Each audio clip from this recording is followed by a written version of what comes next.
Welcome to my YouTube channel Akashdeep. अगर आप मेरे चैनल पर नए हैं तो इसे लाइक और सब्सक्राइब करना ना भूलें और शेयर विद योर फ्रेंड्स। आज हम लेके आए हैं क्लास 8th की हिस्ट्री एनसीईआरटी समरी।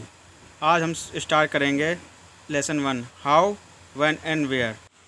आइए स्टार्ट करते हैं हमारे चैप्टर 1 का आज पहला topic, how importance are date. इसमें कोई शक नहीं है कि इतिहास अलग अलग समय पर आने वाले बदलावों में बारे में ही होता हो। इसका संबंध इस बात से है कि अतीत में चीज़ें किस तरह की थी और उनमें क्या बदलाव आए।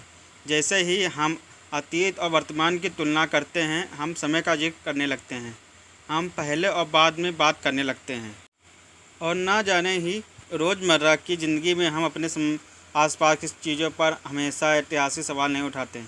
हम चीज़ों को स्वाभाविक मानकर चलते हैं, मानो जो कुछ हमें दिख रहा है वह हमेशा ही ऐसा ही रहेगा। लेकिन हम सबके सामने कभी कभी अचंभे और के क्षण आ जाते हैं। कई बार हम उत्सुक हो जाते हैं और ऐसे सवाल पूछते हैं जो वाकई ऐतिहासिक होते हैं।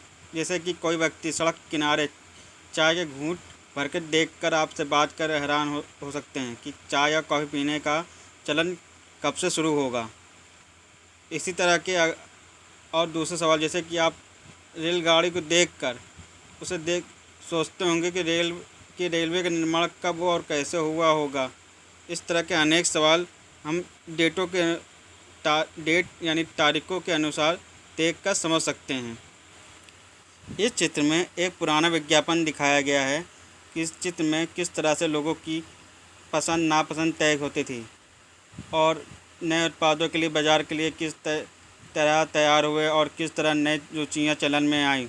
1922 में लिप्टन चाय के लिए ये तैयार किया गया विज्ञापन था। ये विज्ञापन इस बात की ओर संकेत करता है कि दुनिया भर के शाही लोग यही चाय पीते हैं। इस तस्वीर में पीछे की तरफ एक भारतीय महल दिखाई दे रहा है, जबकि अगले हिस्से में ब्रिटेन की रानी विक्टोरिया का तीसरा बेटा राजकुमार आर्थर घोड़े पर बैठा हुआ है। राजकुमार आर्थर को ड्यूक ऑफ कनॉट की पदवी दी गई थी।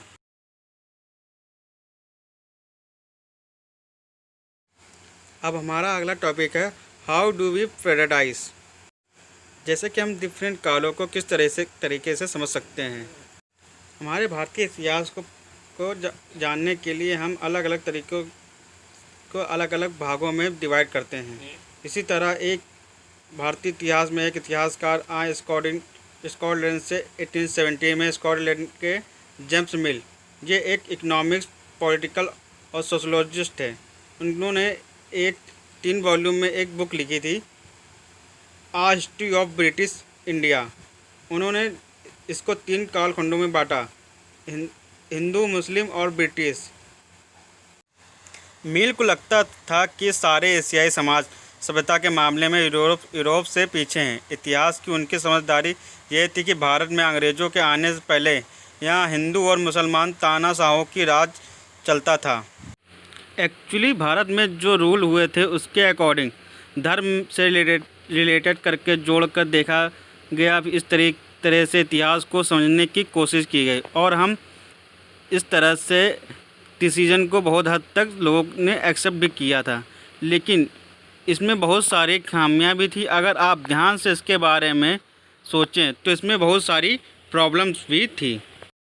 जेम्स मिल के अकॉर्डिंग अगर हम देखेंगे कि पहले कि ब्रिटिश के पहले कि हिंदू और मुस्लिम का साम्राज्य जो पहले था उसमें बहुत सारी कुरीतियाँ थी और वे डेवलप नहीं थे, और अंग्रेज़ों के आने के बाद उनका डेवलपमेंट शुरू हुआ है और उनकी ये राय भी थी। के बाद अंग्रेज़ों के बारे में अंग्रेज़ों द्वारा सुझाए गए वर्गीकरण से हटकर इतिहासकार भारतीय इतिहास को आम तौर पर एंशियंट, मेडिवल और मॉडर्न हिस्ट्री के रूप में बांटते हैं। Likes and subscribe my channel. बहुत सारे इतिहासकार इस युग को उपनिवेशक युग कहते हैं। अब हमारा अगला टॉपिक है व्हाट इज़ कॉलोनियल। अंग्रेज़ों ने हमारे देश को जीता और स्थानीय नवाबों और राजाओं को दबाकर उनका शासन स्थापित कर दिया और अर्थव्यवस्था व समाज पर नियंत्रण स्थापित किया। अपने सारे खर्चों को निपटाने के लिए राजस्व वसूला, मतलब कि रेवेन्यू, और अपनी ज़रूरतों की चीज़ों को कम कीमतों पर ख़रीदा और निर्यात के लिए महत्वपूर्ण फसलों की खेती कराई।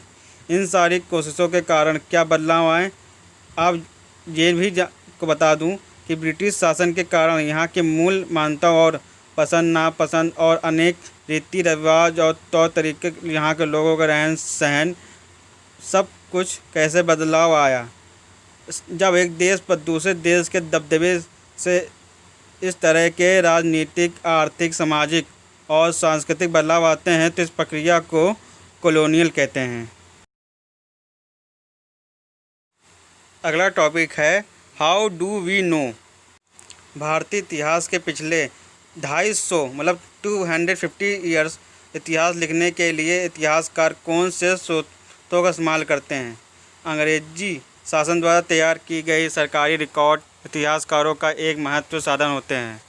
अंग्रेज़ों की मान्यता थी कि चीज़ों को लिखना बहुत महत्वपूर्ण होता है। उनके लिए हर निर्देश, हर योजना, नीतिगत फैसले, सहमति, जांच को साफ साफ लिखना जरूरी था।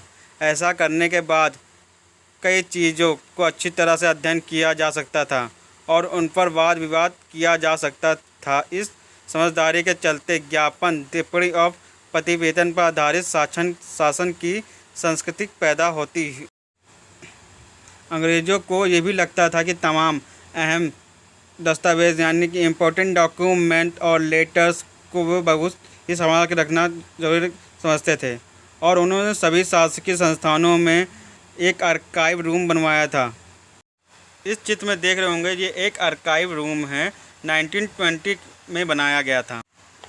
जब नई दिल्ली का निर्माण हुआ तो राष्ट्रीय संग्रहालय और राष्ट्रीय अभिलेखागार दोनों ही वायसराय के निवास के नज़दीक बनाए गए। इससे पता चलता है कि अंग्रेज़ों की सोच में इन संस्थानों का कितना भारी महत्व था।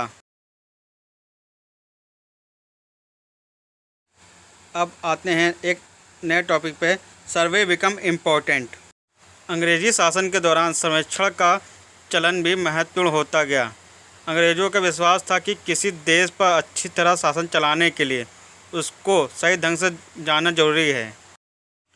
19वीं सेंचुरी में उन्होंने स्टार्टिंग में ही पूरे देश का नक्शा तैयार कर लिया था और बड़े बड़े सर्वे किए जाने लगे। गांवों में राजस्व, रेवेन्यू सर्वे, इन सभी सर्वे में धरती की सतह, मिट्टी की गुणवत्ता, वहाँ मिलने वाले पेड़ पौधों और जीव जंतुओं तथा स्थानीय इतिहासों व फसलों को पता लगाया जा सकता था। अंग्रेज़ों की राय में किसी इलाके का शासन चलाने के लिए इन सारी बातों का जानना जरूरी था। इस फोटो में देख सकते हैं कि बंगाल में मानचित्रण और सर्वेक्षण कार्य चल रहा है। जेम्स प्रिंसप द्वारा बनाई गई इस तस्वीर 1832 में।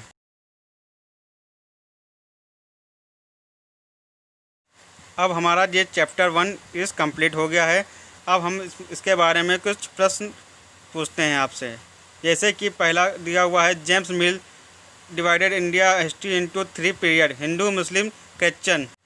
दिस सेंटेंस इज़ करेक्ट और फॉल्स। इसका आंसर आप हमारे कमेंट बॉक्स में दीजिए और इसके नेक्स्ट जब मैं लेसन लेके आऊँगा चैप्टर 2 में तो इसके क्वेश्चंस को मैं सॉल्व करके बताऊँगा। Thank you. अगर आपको मेरा चैनल पसंद आया हो तो इसे लाइक और सब्सक्राइब करना ना भूलें। Thank you for watching.